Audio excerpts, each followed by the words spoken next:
Chances are you are already living your life of singlehood, free of societal norms and not giving in to the temptation of fitting in. Have you ever been in the midst of a family gathering when suddenly someone came up with that hateful question, when are you going to have a girlfriend? At your age, we all got married, and then many of your family members burst out laughing. If that ever happened to you, no worries because you are not alone, and if you still feel a bit uncomfortable in that kind of situation, it's completely normal. Now, after this video, I am pretty sure you will not feel bad for not having a girlfriend in today's world. Singlehood, mgtow, and even monk mode are fantastic lifestyles to adopt in case you want to improve yourself in any regard.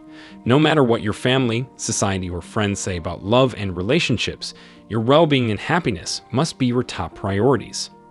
As a result, never let anyone or anything dictate what a good life is.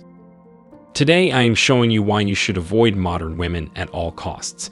And let me tell you, I am not only addressing the family court issue, but rather some dark facts and stats about most modern women, their psychology, and past.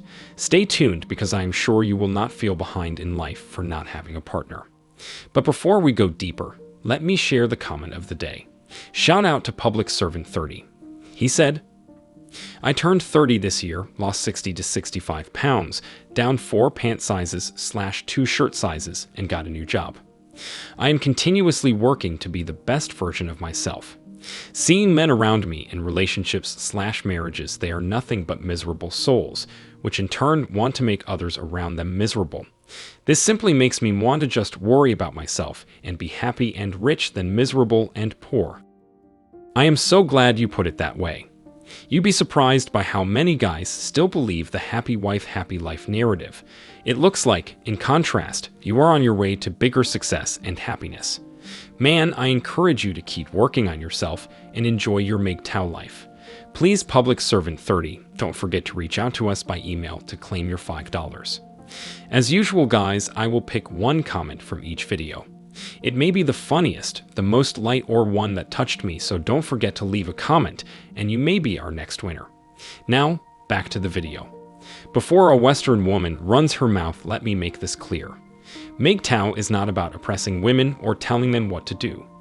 Mgtows are stoic, pragmatic men who encourage each other to improve every single day and navigate a genocentric society, where men are pretty much second-class citizens. As I said a moment ago, I am not only meaning that the family court system and overall judicial system is corrupt and a money-making machine for both women and divorce lawyers. I want to address an important matter that concerns modern society as a whole, and that is hookup culture. Well, firstly, it's quite fun to think of that way of life as a culture. It's rather a result of decades of degeneracy, manipulation, and moral decay. Everything looked good because the main idea was a fight for equal rights, same pay for the same job, and many more good-sounding ideas. Today, you're witnessing quite the opposite. Men are suffering the consequences of getting laid with a crazy woman who used the Me Too movement to falsely accuse him. It's absolutely insane. And let me be honest, let's also consider that many men are so needy and desperate they end up chasing women just to have intimacy with them. Maybe these women are 4s or 5s, but the needy think they are perfect beings that deserve an altar.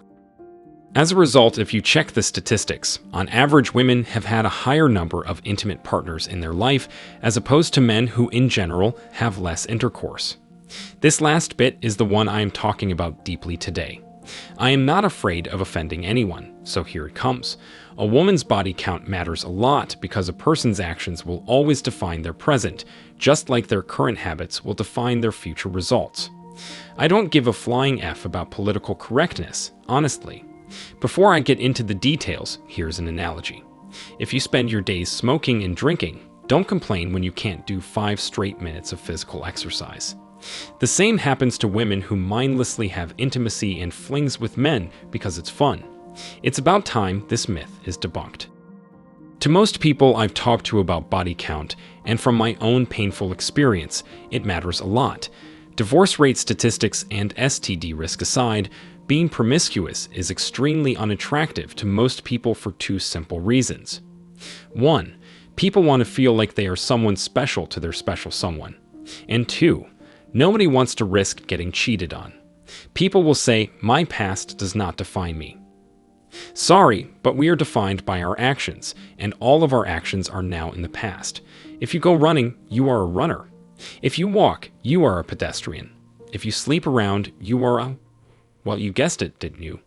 People will say, "I was just having fun." Back in the day, intimacy was for love, not for fun. Good luck trying to convince the nice guy you want to settle down with that you're done having your fun.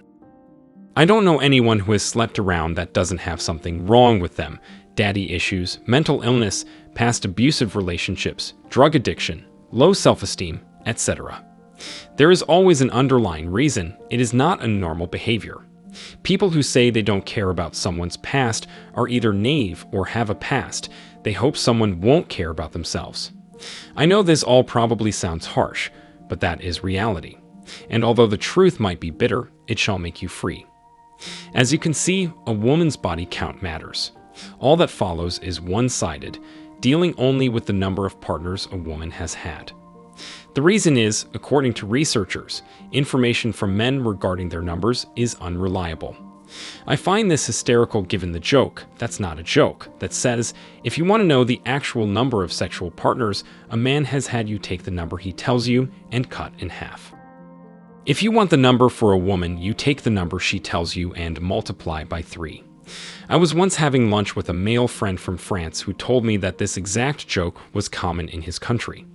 However, I see that everywhere around the world, the joke is pretty much the same. Men tend to brag about their experience in bed, while women tend to keep it for themselves and their female friends. And let me remind you that if she comes up with a number, she probably doesn't count foreplay occasions. I know that's an overgeneralization, but in my experience, it's not off by much. Now let's talk about facts. Studies have shown that women with 0 to 1 partners before marriage, either wedding night sex or sex with spouse before marriage, have the lowest divorce rates, around 5%.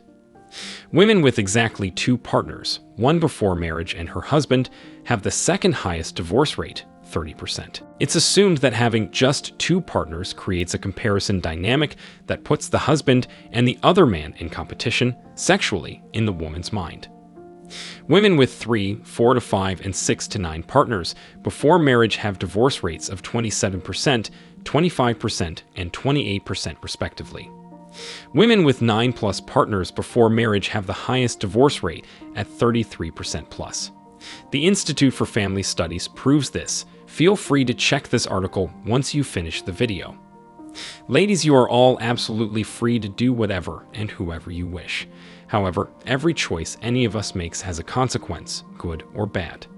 Some people call it karma, some people call it Newton's third law. No matter what you call it, just keep in mind that your entire lives are determined by each choice we make each day. If you want to hook up with every Tom, Dick, and Harry, T, D, and H, that's your choice. And as a man, if I don't want to have a relationship with or marry you because you've hooked up with every T, D, and H, that's my choice. No man wants to marry, and no child wants their mother to be, or to have been, the town bicycle. Now it's your turn. What do you think? Have you ever come across a girl who justifies her past? Do you think her body count matters after watching this video? Let me know your thoughts in the comment section below. Remember that if you leave the best comment, you will get $5. Thank you so much for watching. If you found this video useful, hit the like and subscribe buttons, comment, and share it.